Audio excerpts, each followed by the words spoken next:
Kapag nagmahal ka, dapat marunong ka din na maghintay sa tamang panahon. Kasi ang pagmamahal, hindi minamadali yan. Dahil minsan kapag madali mong nakuha, madali ding nawawala.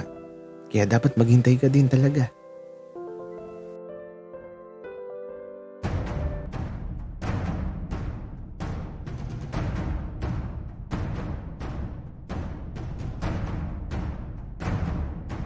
Kaibigan, huwag mong kalimutan mag-subscribe sa aming channel at huwag din kalimutan i-click ang notification bell at subscribe button. Subscribe na!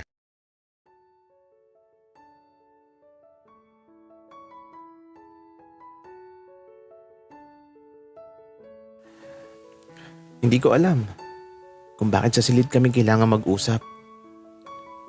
Pwede naman sa labas. Pero bakit sa silid?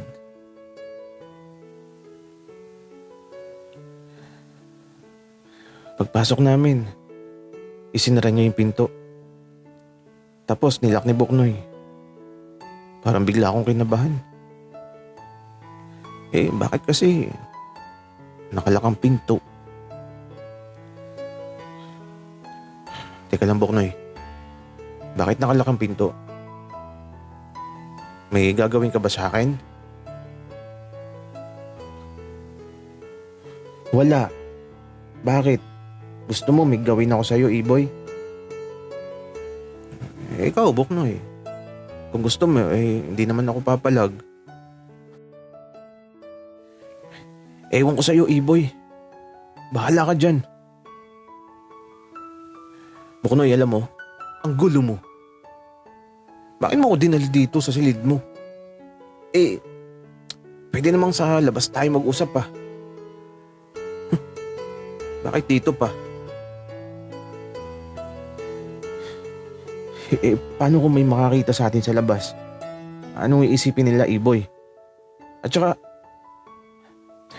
ano ba sasabihin mo? Sabihin mo na. At kapag nalaman ko na, huwag mo na akong guguluhin. Okay, sige.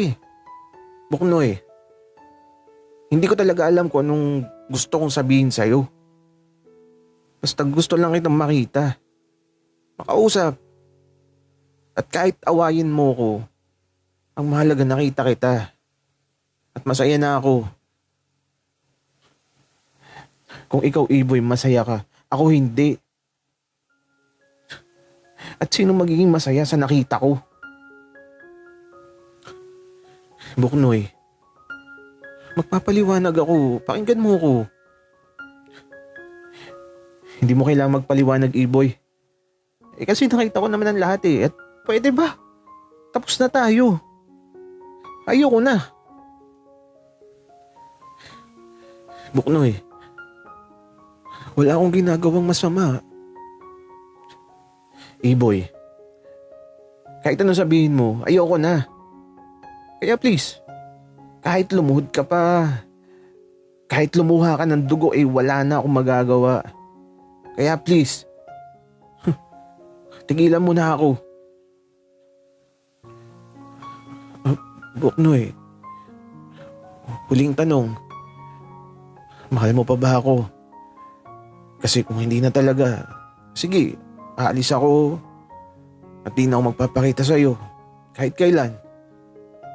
Gagawin ko yun kasi mahal kita. Gagawin ko lahat ng sasabihin mo. Iboy, hindi na. Kaya please, kalimutan mo na ako. At kalimutan mo na ang nakaraan. Kasi tapos na.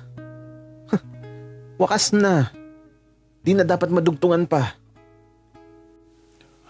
Sige, Buknoy. Sana maging masaya ka na. Matapos kong marinig yun mula kay Buknoy, lumabas na ako sa pintuan. Tapos ito, naglakad lang ako papalabas na hindi ko na napapansin ang mga nasa paligid ko.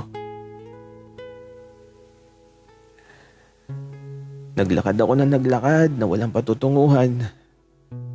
At mula sa madilim na daan, ewan ko ba, pero Ang sakit. Ang sakit sa damdamin na wala pala talaga akong pag-asang maibalik pa sa dati ang lahat.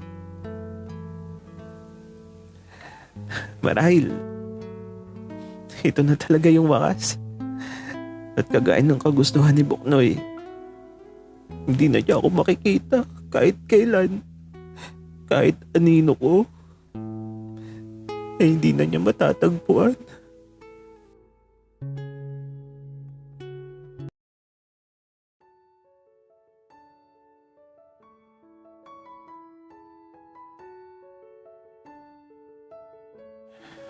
Tama ba ang ginawa ko?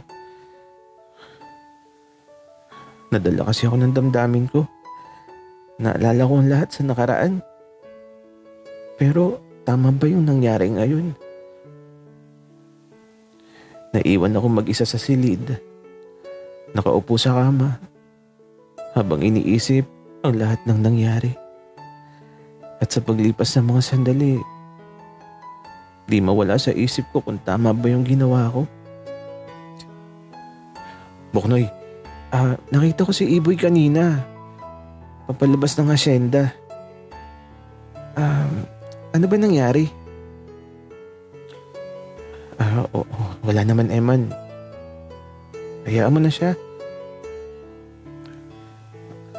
Anong wala, Buknoy? Bakit ang lungkot ng itsura mo? Eman, hindi ko kasi alam kung tama yung ginawa ko. Bakit, Buknoy? Ano ba nangyari? Eman, pinalis ko siya.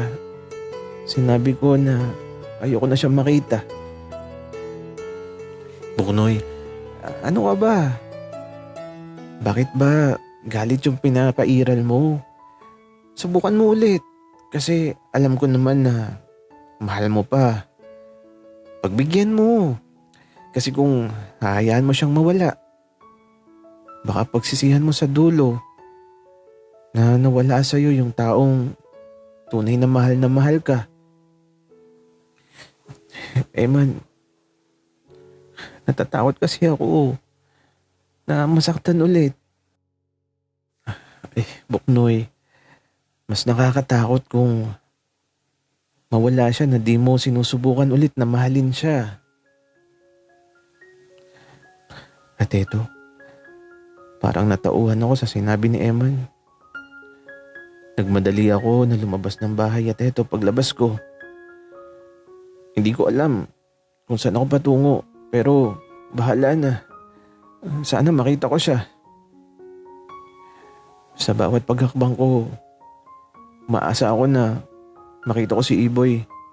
Sabalit, hindi ko na siya matagpuan. Pero patuloy pa din ako sa paglalakad. At kahit saan man ako makarating, hahanapin ko siya. At sasabihin ko na mahal ko pa rin siya. Nasaan ka na ba, Iboy? Sana matagpuan kita.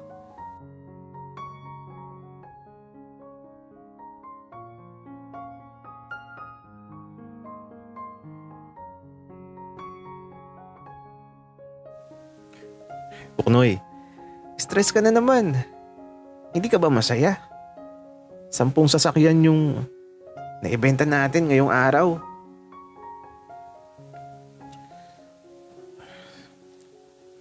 Man, masaya naman ako. Kaya lang, kaarawan ko na bukas. Alam mo naman kapag kaarawan ko, napakadaming nangyayari. Buknoy, malay mo bukas may magandang mangyari. Pero alam mo, dapat maging masaya tayo. Mag-bar tayo mamaya. Tapos, doon na natin salubungin yung kaarawan mo.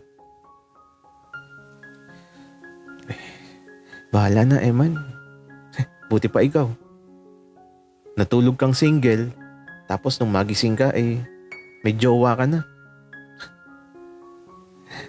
Sana all talaga. Buknoy, Ganun kahiwaga yung pagmamahal. Sleeping Beauty lang talaga ang nangyari sa akin. Tapos ayun na. Nang magising ako, may jowa na kaagad.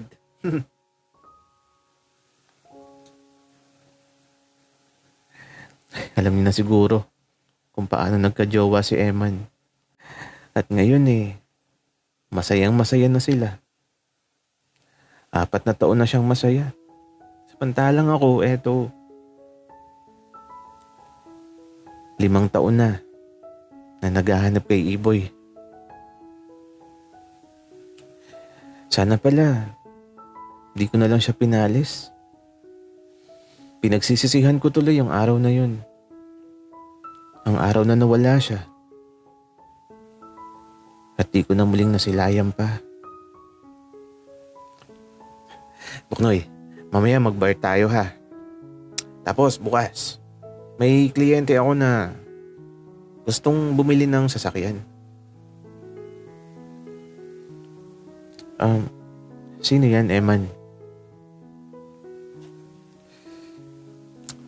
Actually, Buknoy, nakausap ko lang siya kaninang umaga. Si Aling Yoli yung nagrekomenda sa akin. Kaya, siguradong sure na to.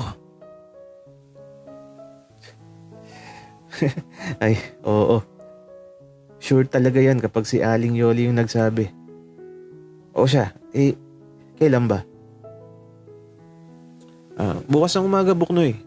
Kaya, wag tayong magpapakalasing.